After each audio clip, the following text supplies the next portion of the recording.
आज मैं बहुत ही टेस्टी एकदम स्ट्रीट स्टाइल जैन तवा बर्गर की रेसिपी लेकर आई हूँ, जिसमें हमें कोई केला टिक्की या वेजिटेबल टिक्की बनाने की ज़रूरत नहीं है।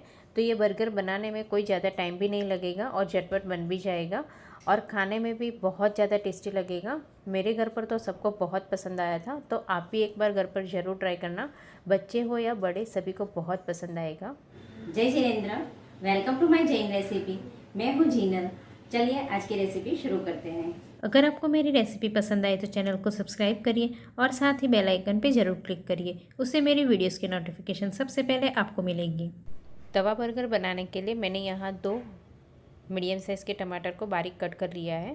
70 ग्राम पनीर को भी इस तरह छोटे टुकड़ों में कट कर लिया है और एक मीडियम साइज़ के कैप्सिकम को बारीक कट कर लिया है। और यहाँ मैंने आधा कच्चे केले को इस तरह छोटे टुकड़ों में कट किया है। आप चाहो तो बॉईल करके भी यूज़ कर सकते हो। और यहाँ एक हरी मिर्ची को बारीक कट कर लिया है और थोड़ा सा बारीक कटा हुआ हरा धनिया लिया है। अब यहाँ कढ़ाई में 1 टेबलस्पून बटर डाल देंगे और साथ में 1 टेबलस्पून ऑयल भी ऐड करेंगे।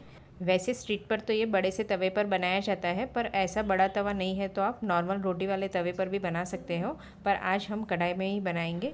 अब जो हमने एक बारीक कटी हुई हरी मिर्ची रखी थी उसे हम हल्का सौते कर लेंगे और जो कैप्सिकम कट करके रखा था वो भी ऐड कर देंगे और कैप्सिकम को हम 2 से 3 मिनट के लिए इस तरह मीडियम फ्लेम पर सौते करेंगे। तो साथ में हम कच्चे केले को भी ऐड कर देंगे, तो कच्चे केला और कैप्सिकम साथ में सौते हो जाएगा।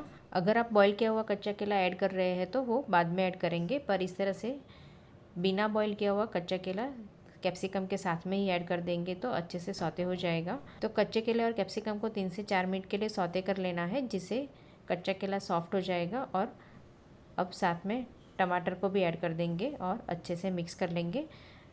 साथ में हम आधी टीस्पून नमक ऐड करेंगे, आधी टीस्पून कश्मीरी लाल मिर्च पाउडर, आधी टीस्पून पाव भाजी मसाला और 1 टीस्पून शेज़वान सॉस ऐड करेंगे और अच्छे से मिक्स कर लेंगे। तो यहाँ हमने हरी मिर्ची, शेज़वान सॉस और कश्मीरी लाल मिर्च का यूज़ किया है, तो मिर्ची आप अपने टेस्ट के हिसाब से ऐड करेंगे। अब इसे हम ढककर 3 से 4 मिनट के लिए सॉफ्ट होने तक पका लेंगे। तो 3 से 4 मिनट के बाद ढक्कन खोल देंगे और हम इस तरह कच्चे केले को चेक कर लेंगे। तो प्रेस करने से कच्चा केला सॉफ्ट हो गया है। तो अब हम चम्मच से हल्का हल्का प्रेस कर लेंगे, जिससे कच्चा केला हल्का मैश हो जाएगा और टमाटर भी सॉफ्ट हो जाएंगे, तो स्टफिंग में अच्छे से बाइंडिंग आ जाएगा। अब बिना ढके भी हमें ये स्टफिंग को 2 से 3 मिनट के लिए अच्छे से ड्राई कर लेना है। अब लास्ट में हम थोड़ा सा जो पनीर कट करके रखा था वो ऐड कर लेंगे और हरा धनिया भी ऐड कर देंगे और अच्छे से मिक्स कर लेंगे। और पनीर मिक्स करने के बाद हमें 1 से 1.5 मिनट के लिए ही पकाना है, जिससे पनीर सॉफ्ट हो जाएगा।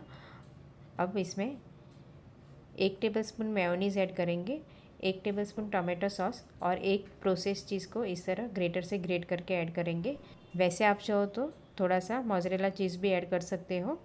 अब सब अच्छे से मिक्स कर लेंगे, जिससे चीज़ भी मेल्ट हो जाएगी और स्टफिंग में सारे मसालों का टेस्ट अच्छे से आ जाएगा।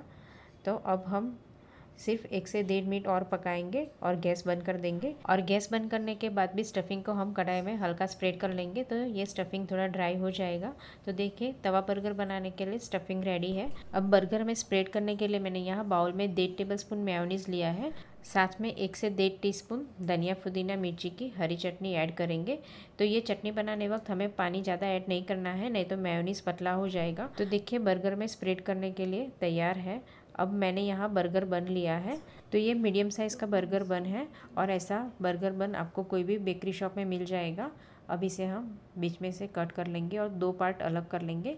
वैसे आप चाहो तो एक साइड से जॉइंट भी रख सकते हो। अब बर्गर बन के बेस पे पहले ग्रीन चटनी और मेयोनीज़ का जो स्प्रेड बनाया था वो हम अच्छे से स्प्रेड कर लेंगे और दूसरी साइड हम टोमेटो केचप अच्छे से स्प्रेड करेंगे। वैसे आप चाहो तो टोमेटो केचप और शेज़वान सॉस मिक्स करके भी स्प्रेड कर सकते हो। अब जो हमने स्टफिंग बनाया था वो ऐड करेंगे। तो देखिए ये स्टफिंग थोड़ा ड्राई हो गया है। स्टफिंग भी आप अपने टेस्ट के हिसाब से कम ज़्यादा स्प्रेड कर सकते हो। अब कैप्सिकम की स्लाइस और एक टमाटर की स्लाइस रखेंगे और इस तरह अच्छे से कवर कर लेंगे। तो देखिए बर्गर बन हमने रेडी कर लिया है। अब इसे हम तवे पे रोस्ट कर लेंगे। तो तवे पे थोड़ा सा बटर डाल देंगे और बटर अच्छे से मेल्ट हो जाने के बाद थोड़ी सी लाल मिर्च पाउडर, तो मैंने यहाँ कश्मीरी लाल मिर्च ली है, थोड़ा सा पाव भाजी मसाला और थोड़ा सा शेज़वान सॉस और बारीक कटा हुआ हरा धनिया ऐड करेंगे और सारे मसाले को हम तवे पे अच्छे से रोस्ट कर लेंगे।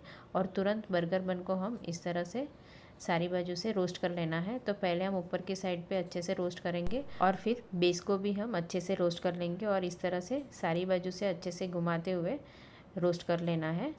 तो ये बन अच्छे से रोस्ट हो जाएगा। तो ये बन को हमें क्रिस्पी नहीं करना है, अच्छे से सॉफ्ट होने तक रोस्ट कर लेना है। तो देखिए ये बन रोस्ट हो गया है। इसी तरह हम दूसरा बन भी रोस्ट कर लेंगे और इतने स्टफिंग में से हम 3 से 4 तवा बर्गर बना सकते हैं। तो आप भी एक बार तवा बर्गर घर पर ज़रूर ट्राई करना, सभी को बहुत पसंद आएगा।